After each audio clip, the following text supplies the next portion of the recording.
One of the number one struggles that I see with participants, with clients, with wellness in general is somebody will tell me, I lack the motivation. But really and truly, it's not motivation that they lack, it is self discipline. Because motivation comes from the inside. Don't shame yourself that you're not motivated because guess what? Even the elite of the elite lack motivation sometimes. It has been said that self discipline is the single most important attribute to becoming successful. Now, that's a pretty bold statement, but I have content to back it up. And today we discuss 11 important and simple self discipline ingredients and how you can start building on these easily starting today. Welcome to my YouTube channel. My name is Kathy Owen. I have been a certified fitness trainer and certified life coach since 2002. On this channel, we talk about corporate fitness, wellness, good for the mind, body, and soul. I help others improve their productivity and success through having a growth mindset, healthy habits, and fitness. Self-discipline helps you stay focused on reaching your goals, gives you the gumption to stick with difficult tasks, and allow you to overcome obstacles and discomfort as you push to new heights. I think it is safe to say that this virtue ranks right up there in the top of our virtue building process. Yes, I have what is called a mini course or a 12-week course on building virtues. This video is on self-discipline, which is one of the virtues that we work on. You can find your 12-week free program at kathyowen.com/virtues. Self-discipline happens to be very important for a person to build motivation. It allows one to exercise control over oneself and avoid thinking or feeling negative. One of the biggest challenges I see in fitness is motivation.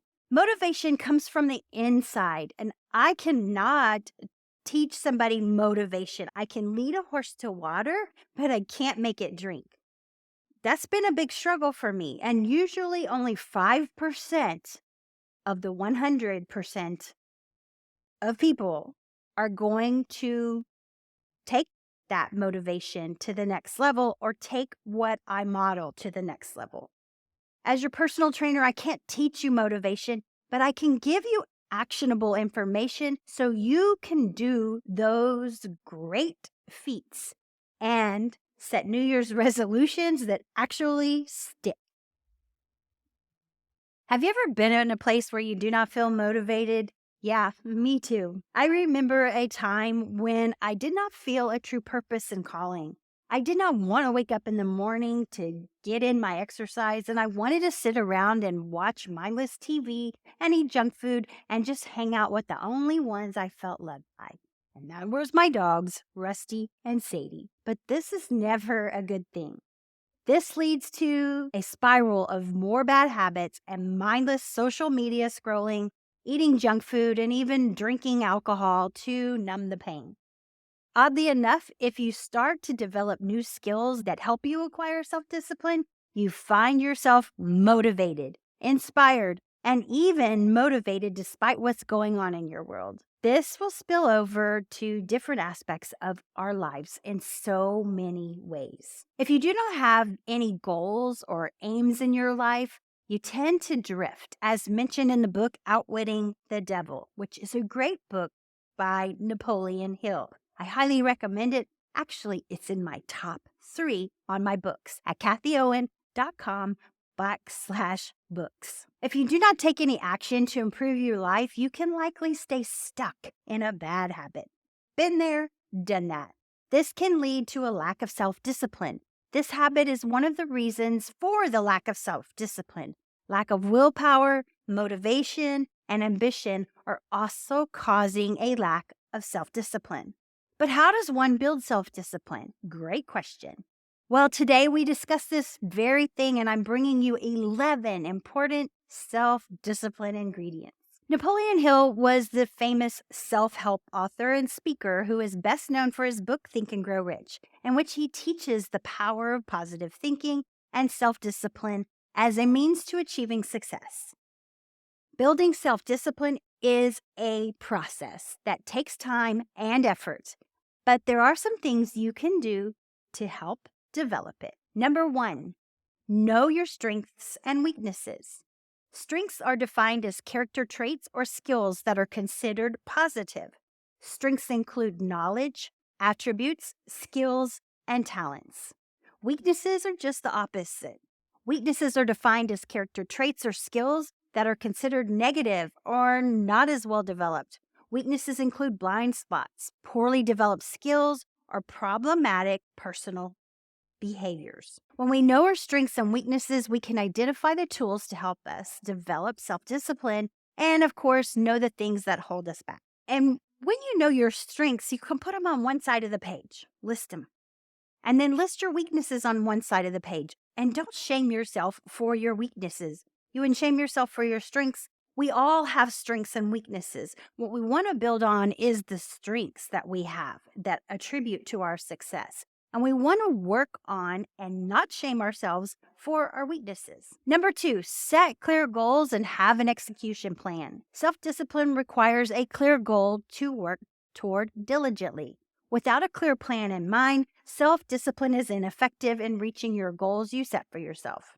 Without clear goals, you might succeed but not achieve your goals. Without clear objectives and persistence, your efforts may fall flat. I see this so many times in January, New Year's resolutions. The gym gets extremely busy. My business gets extremely busy, but people start falling off if they don't set a real clear goal and have an execution plan.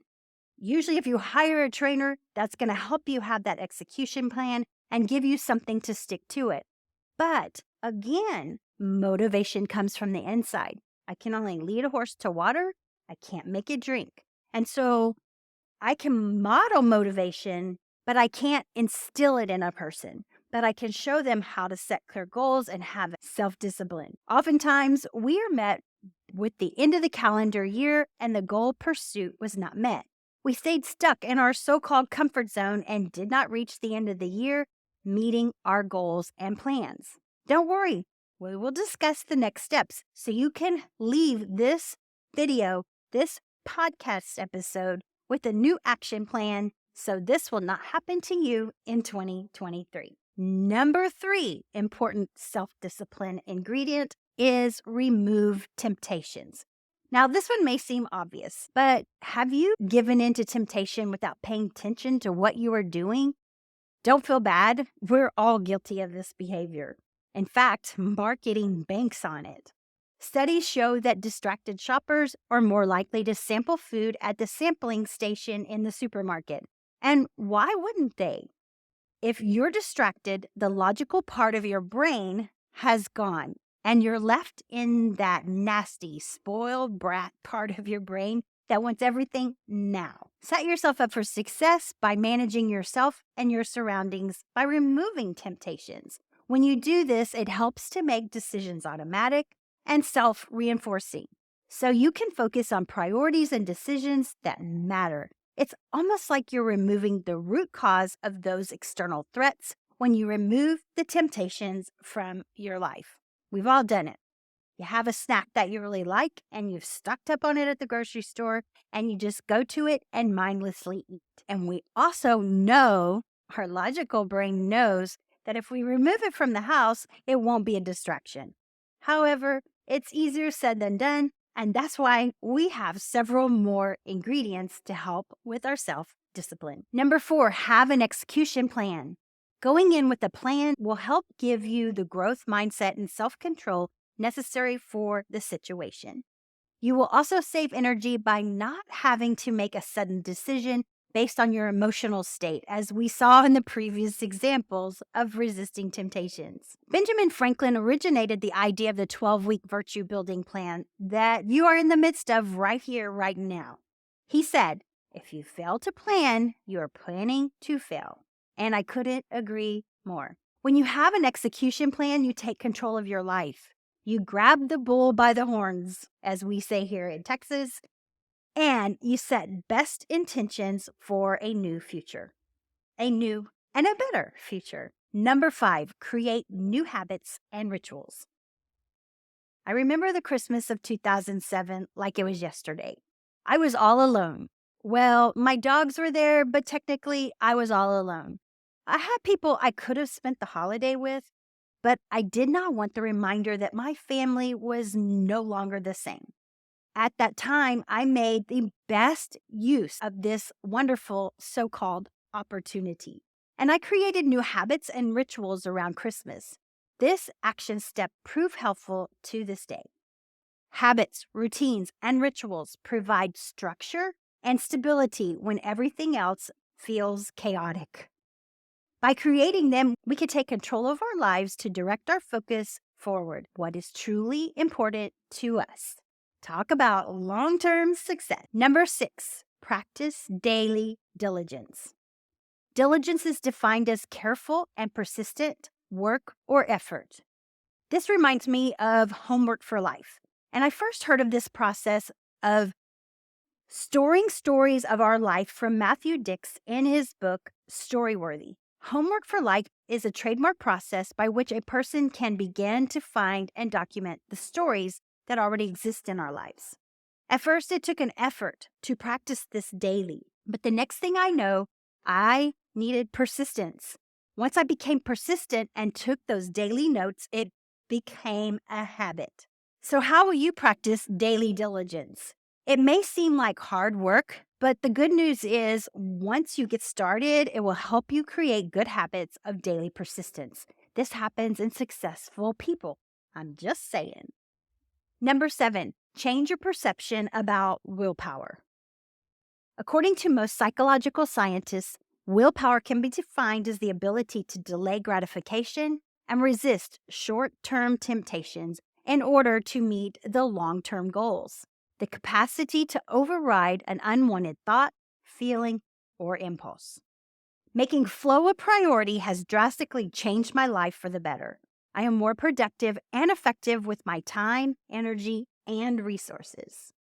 Popularized by positive psychologist Mihai Csikszentmihalyi, the flow state describes a feeling where, under the right conditions, you become fully immersed in whatever you are doing. It's where challenge meets skill. It's where willpower kicks into high gear without even giving it conscious effort to it.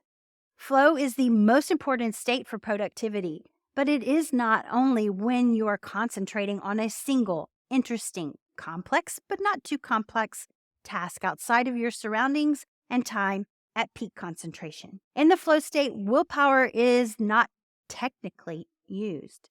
Endurance and patience are also a big part of flow.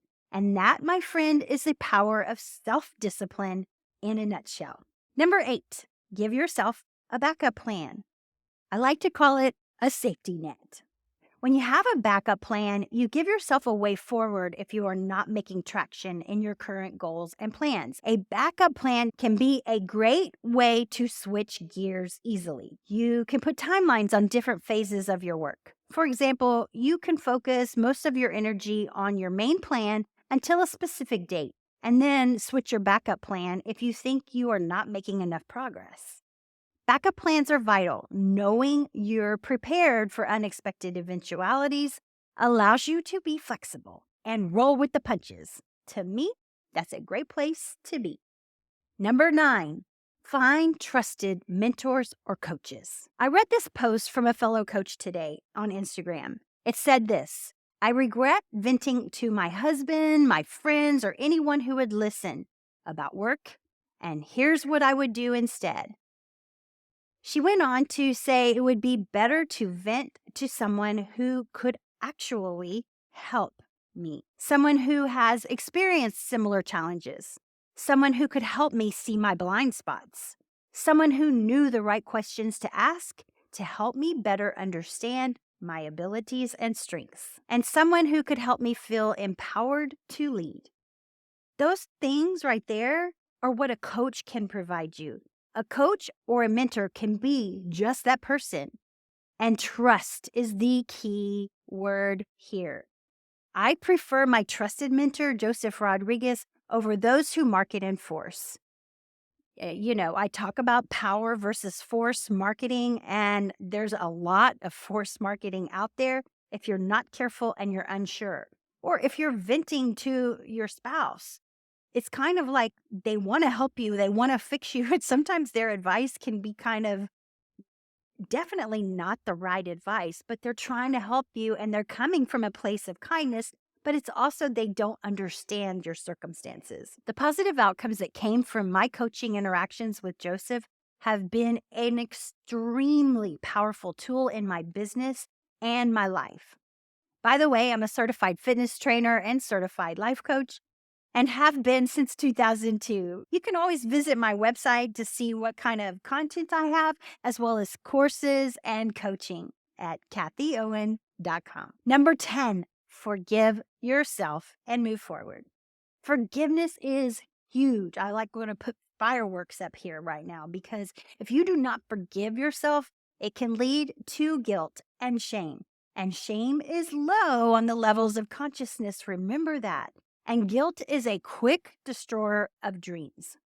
Vadim Seelan says it himself in Reality Transurfing. You apologize once, sincerely, and let it go. Forgive yourself. We all make mistakes. If you fail at resisting temptation, remember I said don't shame yourself, don't criticize yourself, and don't make yourself feel guilty. Accept that you had a slip up and move on. Self-guilt can contribute to your levels of stress, thus leading you to weakened willpower and even more problems resisting the temptation on another occasion. Just let it go and try to do better next time. And definitely don't be so hard on yourself. Number 11, practice patience. Building self-discipline takes time and patience. So be patient with yourself and don't get discouraged if you don't see results right away. Having patience allows us to absorb a setback and keep it going, in essence, maintaining our determination. It's important to understand situations will not always go according to plan. See number 8. Having the mindset to make adjustments to our plans when undesired circumstances arise is one way to stay on task. Let go of all that mind chatter. Realize the desired outcome will be here. It just takes time. Old habits die hard, but patience will take you a long way on this journey. Here's a bonus tip I'm going to give you. So really, it's tip number 11. Empower your subconscious mind. Your subconscious mind is one of your most powerful assets. The thing is, we tell our subconscious minds the wrong things. You see, our subconscious mind takes everything literally. If you tell it the sky is yellow, it's going to think the sky is yellow. We must know and question our belief systems. When we do this, we discover our strengths. Remember number 1? And also our core values. Our choices and decisions then become very clear and very easy.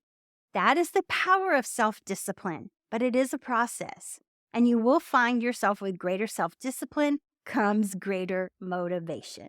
You will find you have the mental toughness it takes to get you through the toughest times. Here are a couple more resources on self-discipline, aka some of the best books. You know me, I'm a book reader. No Excuses by Brian Tracy, Willpower by Roy Baumeister, and The 7 Laws of Productivity by Brian Cagney. Remember, building self-discipline is a journey, not a destination. It takes time, effort, and patience to develop. But by consistently working on it, you will be able to achieve greater control over your thoughts, emotions, and actions, and be able to reach your goals. But you can do it. I have faith in you. Thank you for spending part of your day with me. This concludes my episode. I trust that you found it helpful. If you know somebody who can benefit from this, please share it with them. And until next time, I will see you next time. Peace out and namaste.